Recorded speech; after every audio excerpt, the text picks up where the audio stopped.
السلام علیکم ورحمۃ اللہ وبرکاتہ۔ الحمد للہ رب العالمین والصلاة والسلام علی رسولہ الکریم وعلی آلہ وصحبہ اجمعین، اما بعد۔ ذو الحج کا مہینہ ہمارے مبارک مہینوں میں سے ایک مہینہ ہے جس میں اللہ تعالیٰ نے حج اور قربانی یہ دو بڑے عمل اس میں جمع فرمائے ہیں۔ پوری دنیا سے حجاج کرام اس مہینے میں حج بھی کرتے ہیں اور پھر منی میں آ کر قربانی کرتے ہیں، اور اللہ تبارک و تعالیٰ نے ان ایام کی قسم اٹھائی ہے، والفجر ولیال عشر والشفع والوتر واللیل اذا یسر هل فی ذلک قسم لذی حجر۔ اور کسی دن کی قسم اللہ نے ایسے نہیں اٹھائی، خاص کر اللہ کو عید کے دن کی قسم اٹھائے یا جمعے کی قسم اٹھائے یا لیلۃ القدر کی قسم اٹھائے، انا انزلناہ فی لیلۃ القدر وما ادراک ما لیلۃ القدر، یہ فرمائی خبر دی۔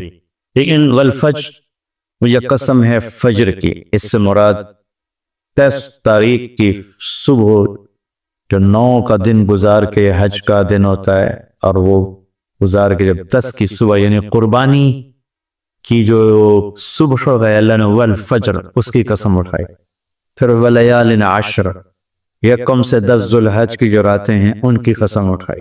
والشفع، یہ 10 کے دن کی قسم اٹھائی۔ والوتر، اور یہ اللہ تعالیٰ نے 9 تاریخ کی قسم اٹھائی۔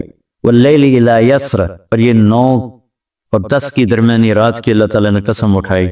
یہ کسی بھی ٹائم کی، دن کی، مہینے کی، سال کی اس طرح اللہ تعالیٰ نے خوبصورت انداز میں قسم نہیں اٹھائی جیسے اللہ تبارک و تعالیٰ نے یہ ان 10 دن راتیں، 9 کا دن، 10 کا دن، 10 کی رات، 10 کی صبح ہو۔ اور اللہ کے نبی کا فرمان ہے کہ ان 10 دنوں میں اللہ تعالیٰ کو جتنی عبادت پسند ہے وہ اور کسی دن میں بھی پسند نہیں، اور اس میں کوئی شک نہیں ان 10 دنوں میں سب سے بڑی عبادت وہ حج ہے، جس کو اللہ تعالیٰ نصیب فرمائے اور جس کے مقدر میں فرمائے۔ حج ان 10 دنوں کی سب سے بڑی عبادت ہے۔ عرفات کی ایک دن کی حاضری وہ 10 لاکھ دن کی حاضری یا 1 لاکھ دن کی عبادت کے برابر ہوتی ہے، اور عرفات کے دن کی حاضری میں اللہ تعالیٰ کا ارشاد ہوتا ہے، میرے بندو آج اتنے گناہ لے کر آؤ، جتنے بارش کے قطرے، جتنے درختوں کے پتے، جتنے ریت کے ذرے، جتنے گردش ایام میں جب سے ٹائم شروع ہوا ہے اس میں بننے والے دن اور رات، اور یہاں کے توبہ کرو میں سب معاف کروں گا۔ اور عرفات کے دن جتنا شیطان ذلیل ہوتا ہے اتنا کسی دن بھی ذلیل نہیں ہوتا، اور میرے محبوب صلی اللہ علیہ وسلم نے یہ دن حج کا، عرفہ کا زور اثر کٹھی پڑھ کے پھر سارا دن شام تک وہ 5-6 گھنٹے مسلسل دعا مانگی، اور آپ نے فرمایا اس وقت میرا اللہ میرے صحابہ پہ فخر فرما رہا ہے، اور قربان جاؤں خطاب کے بیٹے پر، فرمایا اور عمر بن خطاب پہ اس وقت میرا اللہ خاص طور پہ خوش ہو رہا ہے، اور خاص طور پہ عمر بن خطاب پہ اللہ تعالیٰ فخر فرما رہا ہے۔ تو ان 10 دنوں میں جس اللہ حج میسر فرما دے تو اس سے بڑی عبادت کوئی نہیں۔ حج میسر نہیں ہے تو پھر ان 10 دنوں میں نومی کا روزہ رکھنا، ان 10 دنوں میں روزے رکھنا، اس میں نوافل کی کثرت، صدقے کی کثرت، پھر قربانی، یہ سارے اعمال ان 10 دنوں میں انتہائی محبوب ہیں۔ جنہیں اللہ سعادت دے دے حج کی، بار بار جائیں، تابع بین الحج والعمرہ، حج عمرہ آگے پیچھے کرو، آگے پیچھے کرو۔ ایک بہت بڑا طبقہ ہے جو یہ کہتا ہے کہ ایک دفعہ فرض ہے اس کے بعد کوئی ضروری نہیں۔ میں کب کہتا ہوں کہ ضروری ہے؟ ضروری نہیں ہے، لیکن ضروری کا مطلب فرض نہیں ہے، لیکن اللہ اس کے رسول کو پسند ہے کہ اس کے گھر بار بار آیا جائے، بار بار حاضری دی جائے۔ اللہ کے نبی کو تو آخر عمر میں جا کے موقع ملا، اس کے بعد آپ دنیا سے تشریف لے گئے۔ اگر آپ اس کے بعد زندہ رہتے تو یقیناً آپ ضرور حج کرتے، چونکہ آپ نے جتنے سال مکہ میں گزارے آپ نے ہر سال حج، نبوت کے اعلان سے پہلے بھی اور نبوت کے اعلان کے بعد بھی آپ نے مسلسل حج کی، اور 4 عمرے آپ نے فرمائے زندگی میں، 4 عمر، ایک عمرہ مدینہ سے خاص طور پر تشریف لائے، جس کو ہم صلح حدیبیہ کہتے ہیں، وہ ہو نہیں سکا، لیکن آپ نے وہیں عمرے کا کام پورا کیا، سر موڑائے، احرام کھولے، پھر اگلے سال آپ اس کی قضاء کے لیے تشریف لائے، پھر ایک عمرہ آپ نے فتح مکہ کے بعد جارانہ سے احرام باندھ کے تشریف لائے اور عمرہ کیا، اور ایک عمرہ آپ نے اپنے حج کے ساتھ کیا۔ صدیقی دور میں پہلا سال جنگوں میں گزر گیا، دوسرے سال صدیق اکبر اپنے پورے ساتھیوں کے ساتھ حج کے تشریف لائے۔ فاروقی دور میں عمر بن خطاب رضی اللہ تعالیٰ عنہ 10 سال حکومت کی، 10 سال حج کیا، ہر سال حج پہ تشریف لائے۔ عثمان رضی اللہ تعالیٰ عنہ نے اپنی خلافت کے دور میں جب تک امن رہا ہر سال حج کرتے رہے، جب فساد شروع ہوا تو آبرو کے اس میں شہید ہو گئے۔ علی رضی اللہ تعالیٰ عنہ کو موقع نہیں ملا، جنگوں میں زندگی گزر گئی، اور اسی میں آپ اللہ پاک کی بارگاہ میں پہنچ گئے۔ تو لیکن باقی 3 ساتھیوں کی خلافت کے دور میں آپ نے بکثرت حج اور عمرے کیے۔ تو دین کے کسی عمل کو یوں کہہ کر ہلکا نہیں بنانا چاہیے کہ اس کی کیا ضرورت ہے، اتنا پیسہ خرچ کرتے ہیں، اس کی کیا ضرورت ہے، کسی غریب کو دے دیا جائے۔ یہ اس طرح تکبر نہیں کرنا چاہیے کہ اللہ کے گھر کی حاضری کو اتنا ہلکا نہیں سمجھنا چاہیے۔ میرا اللہ بلائے تو بار بار جانا چاہیے، اور جس کو اللہ توفیق دے عمرے پہ جائے، حج پہ جائے۔ ہاں، غریبوں پر بھی خرچ کرے، اپنے رشتہ داروں پر خرچ کرے، ضرورت مندوں پر خرچ کرے، لیکن اللہ کے فضل سے امید ہے جو اس طرح اللہ کے گھر جانے پر خرچ کرتے ہیں تو اپنے اللہ کے گھر کے فضل سے غریبوں پر بھی خرچ کرتے ہیں۔ اس کو آپس میں یوں اس کا مقابلہ نہیں کرنا چاہیے، یہ چیز اللہ کو پسند نہیں ہے۔ شہنشاہ کے، دنیا کے سب سے بڑے بادشاہ کے دربار میں حاضری کو ہم اتنا ہلکا نہ سمجھیں، بہت بڑی سعادت ہے۔ حضرت امام حسن کی سنا دیتا ہوں۔ امام حسن رضی اللہ تعالی عنہ نے 20 حج پیدل کیے، مدینہ سے پیدل تشریف لاتے تھے اور حج فرماتے تھے۔ 20 حج، یہ تو اہل بیت کیا جگر گوشہ رسول ہیں اور جگر اہل بیت ہیں، تو 20 حج فرمایا آپ نے، پیدل فرمایا، مدینہ سے تشریف لائے مکہ پیدل۔ ایسے امام حسین رضی اللہ عنہ نے کئی حج پیدل مجھے ان کا عدد یاد نہیں، امام حسن کا مجھے یاد ہے 20 حج پیدل کے۔ اللہ کے نیک بندوں نے برس ہا برس اللہ کی بارگاہ میں پیدل حاضریاں دی ہیں۔ تو ان 10 دنوں میں عبادت کا ذوق بڑھنا چاہیے، نوافل بڑھائے جائیں، ذکر بڑھائے جائے، تلاوت بڑھائی جائے، ہمت ہو تو روزے رکھے جائیں، خاص طور پہ 9 تاریخ کا روزہ، پچھلے سال کے سارے گناہ معاف ہو جاتے ہیں، یہ ایک دن کا جو روزہ ہے۔ پھر اس کا دوسرا جو بڑا عمل ہے وہ قربانی ہے، اور یہ قربانی آدم علیہ السلام سے چلی آ رہی۔ وَاتْلُ عَلَيْهِمْ نَبَأَ ابْنَيْ آدَمَ بِالْحَقِّ إِذْ قَرَّبَا قُرْبَانًا فَتُقُبِّلَ مِنْ أَحَدِهِمَا وَلَمْ يُتَقَبَّلْ مِنَ الْآخَرِ۔ اس قربانی کی بنیاد تو آدم علیہ السلام سے پڑی ہے، لیکن ہمیں جو حکم ملا ہے وہ سنت ابیکم ابراہیم، وہ ابراہیم علیہ السلام کی سنت ہے قربانی۔ یہ بہت خوبصورت قصہ ہے اور بہت عجیب و غریب قصہ ہے کہ اللہ پر سب کچھ لگا دینا۔ ایک شخص کو اولاد کے لیے دعا مانگتے مانگتے مانگتے کچھ 60 برس گزر گئے، 65 برس گزر گئے۔ رب ہب لی من الصالحین، یا اللہ مجھے نیک اولاد دے دے، نیک اولاد دے دے۔ نیک اولاد میں 84 سال کی عمر، اللہ نے 84 سال کی عمر میں بیٹھا دیا۔ بڑھاپے کی اولاد تو دل پکڑ لیتے، اور ابھی چند دن نہیں گزرے تھے کہ اللہ نے کہا جاؤ اسے چھوڑ کے آؤ۔ یہ کہاں چھوڑ کے آؤں؟ کہ جبریل آئے گا تمہیں راستہ بتائے۔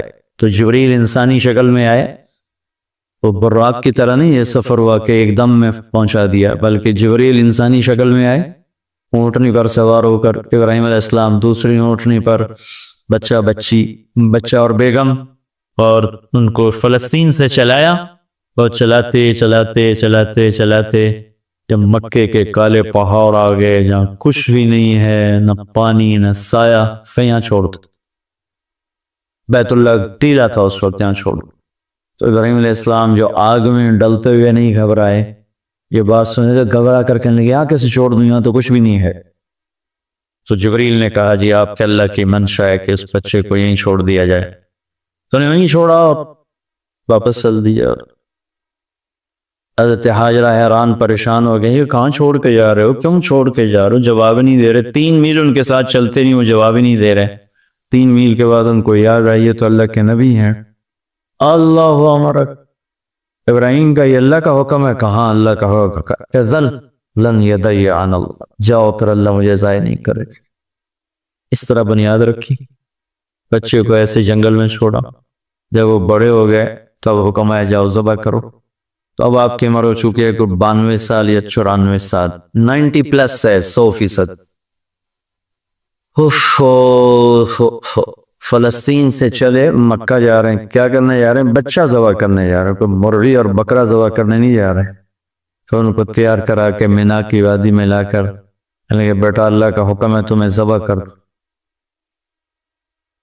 تو بیٹے نے کہا یا ابت افعل، تو آپ کر دیں جو کرنا ہے. ابراہیم علیہ السلام کہنے کی تو یہ خبر ابھی میں کیا کہہ رہا ہوں؟ جی مجھے پتا ہے، آپ کہہ رہے ہیں مجھے ذبح ہونا ہے، تو آپ کے بدلے میں مجھے اللہ ملے گا، وہ آپ سے بہتر ہے، اور دنیا کے بدلے میں جنت ملے گی، وہ دنیا سے بہتر ہے. پھر معصوم بچے نے کہا ابا میرے ہاتھ باندھنا، مجھے الٹا لٹانا.